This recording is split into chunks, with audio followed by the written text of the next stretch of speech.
What's up, everyone? It's the Autistic Scyther here, and this is part 4 of my entire essay of sorts of all Fire Emblem characters that are either autistic, confirmed, or autistic-coded. And, as you already know, my first 3 parts are up, so I suggest you watch those 3 before coming back to this one to see which characters are basically in this video, which it really is going to say a lot when you think about it. So yeah, that being said, without further ado, let's get back into it, folks. Alright, that being said, for those who already know, we've already taken a look at certain characters from games like Sacred Stones, Fates, Awakening, and Three Houses. That being said, there's another character from Three Houses that is autistic. And thankfully, I gotta thank Otterly Noah for this from his original video, because I did not even know that he was autistic in the first place. And that character is the meme himself, Ferdinand von Ayer. That being said, I gotta also say, R.I.P. to Billy Kamitz, because you are an absolute legend, sir. Anyway, that being said, well, Ferdinand does seem like your standard,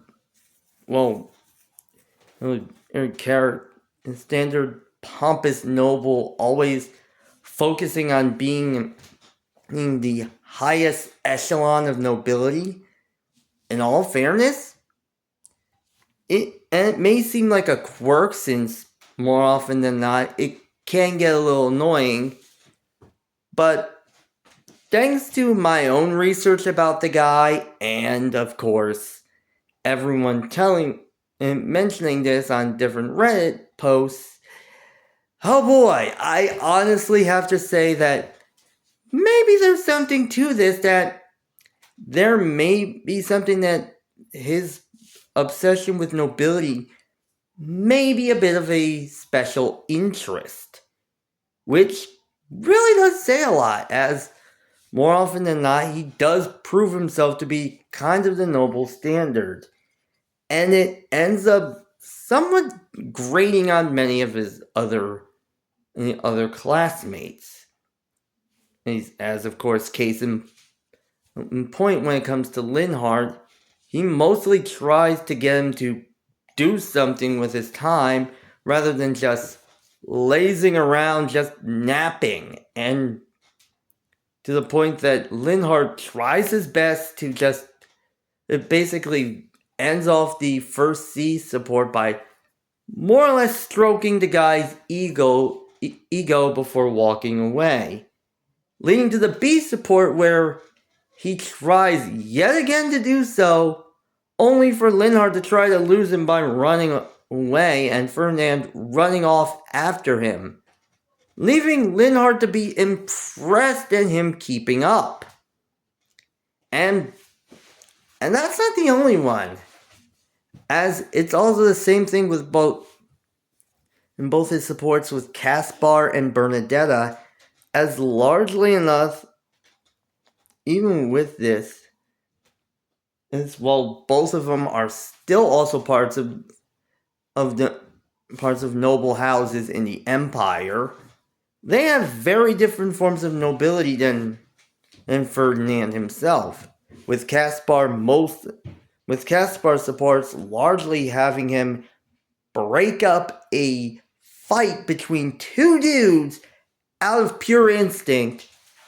And for anyone who's seen Ferdinand Bernadetta supports, is a surprising thing.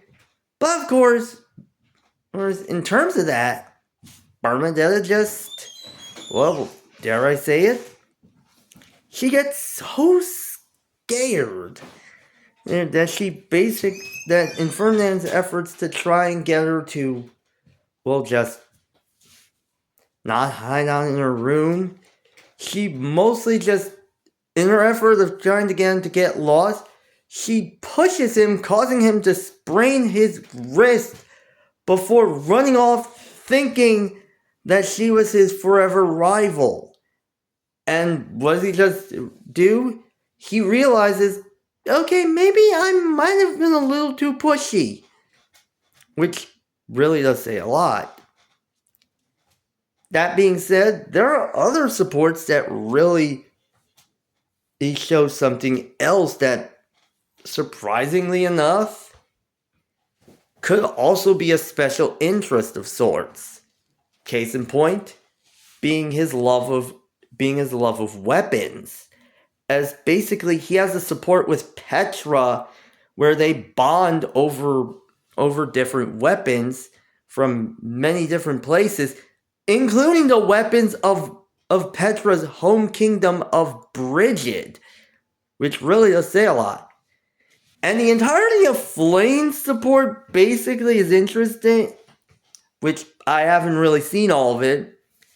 But the C support is Flane just showing up when after smelling cooking oil, which Ferdinand was using to clean and maintain the weapons that they were using. Which basically just made her hungry. Which is really funny to say the least. However, I think when it comes to Ferdinand, there's one support that comes to mind. His support with Dorothea. And oh boy, this is something. As the entire support basically focuses on a sort of misunderstanding. As basically, we learn Ferdinand basically is more or less interacting with Dorothea and she's just not having it. To the point that he realizes, I have a feeling you hate me. And Dorothea's like, you hit the nail right on the head. I hate you. That being said, throughout the C and B supports, it's just Ferdinand just trying every trick in the book to figure out why Dorothea hates him. Which, from basically baking bread or doing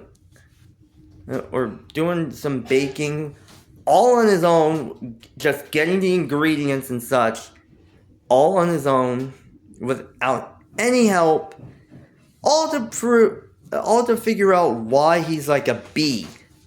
However, that being said, with the A support, Dorothea just comes out and says that it basically was from a moment when they were kids. And it was, considering how Dorothea was living out on the street, it was when Dorothea got scouted into the Middlefrock Opera Company, she was basically at her highest point. And she was just washing up in the fountain when it turns out she saw Ferdinand just scowling at her before running off, leading her to hate him, thinking that he was like all the other nobles. And as it turns out, this was just Ferdinand was just drawn to Dorothea by her singing, and he didn't know, and he was just awestruck, but he didn't know what to say, and in that effort, when she looked at him, he froze up and then just ran off. Yeah, again, basically this is something that many of us don't know, especially when it comes to a romantic partner, as more often than not, and this is something, most people don't really know about that. I mean, if an autistic individual has a neurotypical partner, yeah, in all fairness, there's a good chance their partner is going to want them to have, yeah, basically a lot of and basically wanting them to say that they love them. And more often than not, they're not going to say it because they think that's already assured. And yeah, they're not going to realize that that until it's too late. So yeah, it really does say a lot. Pardon me a second, I did not realize how bright the sun was. Like, that's a lit. My bad. I don't realize how bright that sun is, and I apologize. Anyway, that being said, really does say a lot. And basically, just really is that. That being said, another character that more or less a lot of people tend to not think about as autistic is Miriel from Fire Emblem Awakening. And yeah, honestly, I normally don't notice her, naturally because you get Rick in a few chapters later in Awakening, but more often than not, Miriel is one of the few characters who is basically known to be a strong mage. And naturally enough, Miriel is actually... he proves that. However, yeah, more often than not, she does show a bit of a scatterbrain nature, and that's naturally because she's more often engrossed in studying, which a lot of people would say studying would be Miriel's special, and experimentation would be her special interest. And more often than not, whenever any autistic individual is engrossed in special interest, more often than not, we're not gonna, we're more often than not gonna tune out the world. Case in point with both her supports with Robin from the B support onward and Lung Q, both of which are kind of proof of all of this. As with her B support her B support with Robin, she basically finds a pouch that dropped from Robin's belt, and when they ask for it back, honestly, she's so engrossed with the possibilities of experiments and study that she doesn't realize that they're trying to get it back, and she just walks off with it to experiment on it. And in terms of her supports with Long Q, yeah, she's so engrossed in her research that she doesn't notice whenever she puts herself into danger, like, I don't know, walking off a cliff. And it's Long Q, who is gynophobic, or afraid of women, by the way, who basically just rushes in and grabs her before she ends up hurting herself. Yeah, really does say a lot. Of course, she does also guess that the guy is afraid of women when she mentions female bodies, but of course, he ends up just bluntly saying, I'm gonna forget you said, I'm going to pretend you stopped at statues.